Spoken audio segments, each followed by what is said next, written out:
Ich weiß nicht. Viola hat von da Vorstand vor der Bahn. Sie hat säcker Hunger, wenn sie nach Hause kommt. Tillmann, wenn ich das dann immer höre, du und die Viola. Viola, Viola, Viola. Schwört der Knecht in Stall Viola, gibt den Kö an Mörden Cola.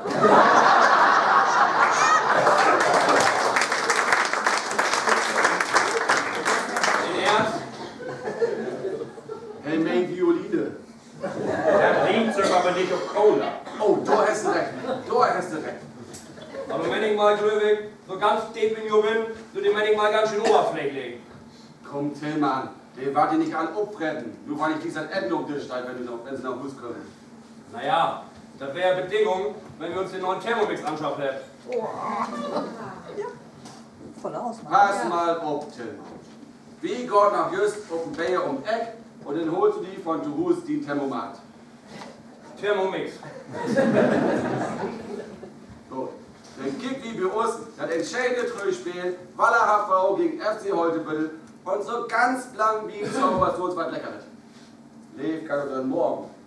Du wär aber vorsichtig. Wieso? Was ich immer sehe. Wieder denken, ich mein, Geite lebt ist mal das Maul. Also ist sie doch erstmal dürr. Verdauungstechnisch und so. Und wo geht das denn wieder und was kommt denn am Ende wie Rot? So. Du meinst, nimmst du noch das Späh, den Rest einfach mit nach Hus, warmst das Tüß noch mal ab und dann habt ihr was Gutes zu essen. Wenn sie denn aus Abstieg noch die erste Liga fährt. Du und die Violine. Viola. Richtig, Viola. Gut aufpasst, Tillmann.